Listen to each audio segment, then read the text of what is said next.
জাতীয় সড়কে ফের শুট আউট। আসানসোলে গাড়িতে মিলল বিজেপি কর্মীর গুলিবিদ্ধ রক্তাক্ত দেহ। গত 1 এপ্রিল শক্তিগড়ে জাতীয় সড়কের উপরে কয়লা ব্যবসায়ী রাজু ঝাড় গাড়ি ঘিরে ধরে একটা নীল গাড়ি। তারপর সামনের সিটে বসে থাকা রাজু ঝাকে ঘিরে ধরে গুলি চালায় একদল দুষ্কৃতী। এরপর সবার সামনে দিয়েই উধাও হয়ে যায় তারা। আর ঘটনাস্থলে মৃত্যু হয় রাজু ঝাড়। আর আবারও একই ঘটনা ঘটলো জাতীয় সড়কের উপর, ফের শুট আউটের ঘটনা। আসানসোলে 2 নম্বর জাতীয় সড়কের পাশে গাড়ির ভেতর থেকে উদ্ধার হলো এক বিজেপি নেতার রক্তাক্ত দেহ। গত 1 এপ্রিল বর্ধমানের শক্তিগড়ে জাতীয় সড়কের উপরে কয়লা ব্যবসায়ী রাজু ঝাকে গুলি করে পালায় দুষ্কৃতীরা। ঠিক 1 মাসের মধ্যে সেই জাতীয় সড়কের উপরে আবার একই কাণ্ড। পুলিশ পৌঁছেছে ঘটনাস্থলে এবং পুলিশ এই ঘটনার তদন্ত শুরু করেছে এবং এই ঘটনাকে ঘিরে চাঞ্চল্য ছড়িয়েছে ওই এলাকায়।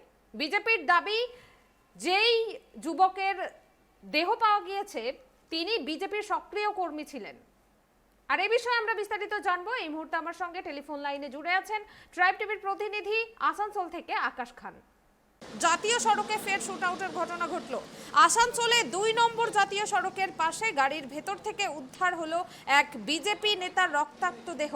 গত 1 এপ্রিল বর্ধমানের শক্তিগড়ে জাতীয় সড়কের উপর কয়লা মাফিয়া ওরফে রাজু ঝাকে গুলি করে পালায় দুষ্কৃতীরা। ঠিক 1 মাসের মধ্যে সেই জাতীয় সড়কের উপর একই কাণ্ড। এই বিষয়ে আমরা বিস্তারিত জানবো। এই মুহূর্তে আমার সঙ্গে টেলিফোন লাইনে জুড়ে আছেন ট্রাইব টিভির প্রতিনিধি আকাশ খান আসানসোল থেকে। আকাশ, এই ঘটনা সম্বন্ধে কি কি জানতে পারছো, বিস্তারিত জানাও আমাদের। দেখো কুনামি, যেটা ঘটনা সেটা হচ্ছে যে আজকে 2 নম্বর জাতীয় সড়কের উপর চাঁদা মোড়ের কাছে, জামুরিয়া থানার ত্রিপুর ফাঁড়ির চাঁদা মোড়ের কাছে এই ঘটনা। এবং সেখানে একটি স্করপিও গাড়ি রাস্তার ধারে দাঁড়িয়ে ছিল। সেই স্করপিও গাড়ি থেকেই রক্তাক্ত অবস্থায় রাজেন্দ্র প্রসাদ সাউ তার দেহ উদ্ধার হয়েছে এবং তাকে পুলিশ উদ্ধার করে যখন আসানসোল জেলা হাসপাতালে পাঠায়, সেখানে চিকিৎসকরা তাকে মৃত বলে ঘোষণা করে।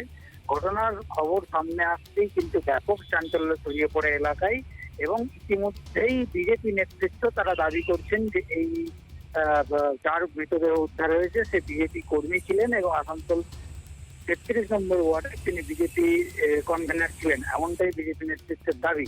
ঘটনার পরপরেই ঘটনাস্থলে পৌঁছে গেছে বিজেপির রাজ্য নেতৃত্ব কৃষ্ণেন্দু মুখার্জি, পাশাপাশি বিজেপির বিধায়িকা অগ্নিমিত্রা পাল এবং আরেক বিধায়ক ডক্টর অজয় পোদ্দার এবং বিজেপি কর্মী সমর্থকরাও ঘটনাস্থলে পৌঁছে যায়। এবং অগ্নিমিত্রা পাল তিনি দাবি করেছেন যে এই যার দেহ উদ্ধার হয়েছে সে বিজেপি কর্মী ছিলেন এবং তাকে খুন করা হয়েছে, এমনটাই তিনি অভিযোগ করেছেন।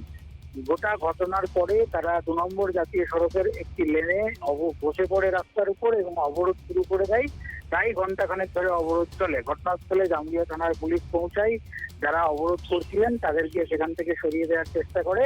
অবশেষে প্রায় ঘন্টাখানেক পরে অবরুদ্ধ যে পরিস্থিতি তৈরি হয়েছিল সেটা সরিয়ে দেওয়া সম্ভব হয়েছে পুলিশের পক্ষ থেকে এবং ইতিমধ্যেই গোটা ঘটনার তদন্ত শুরু করেছে পুলিশ। পাশাপাশি তোমাকে জানিয়ে রাখতে চাইবো যে পুলিশের যারা উচ্চপদস্থ আধিকারিক রয়েছেন তারা ঘটনাস্থলে পৌঁছেছেন এবং এই মুহূর্তে যে তদন্ত প্রক্রিয়া সেই তদন্ত প্রক্রিয়া চলছে, এমনটাই আমরা পুলিশ সূত্র থেকে জানতে পেরেছি। কুনামি, ধন্যবাদ আকাশ। আপনাদেরকে আরো একবার জানিয়ে রাখি, আসানসোল 2 নম্বর জাতীয় সড়কের পাশে গাড়ির ভেতর থেকে উদ্ধার হয়েছে এক বিজেপি নেতার রক্তাক্ত দেহ। শনিবার জামুরিয়ার চান্দা মোড়ের কাছে 2 নম্বর জাতীয় সড়কের উপরে দাঁড়িয়ে ছিল এক স্করপিও গাড়ি। মৃতদেহটি পাওয়া যায় সামনের সিটে। জানা যাচ্ছে নিহত ব্যক্তির নাম রাজেন্দ্র কুমার সাউ, তিনি সক্রিয় বিজেপি কর্মী। পুলিশের প্রাথমিক অনুমান গুলি করেই খুন করা হয়েছে রাজেন্দ্রকে। একটি গুলির খোল উদ্ধার করেছে জামুরিয়া থানার পুলিশ। তার ঘাড়ে গুলি লেগেছে বলেই মনে করা হচ্ছে। গাড়ির ভেতর থেকে উদ্ধার হয় একটি গুলির খোল।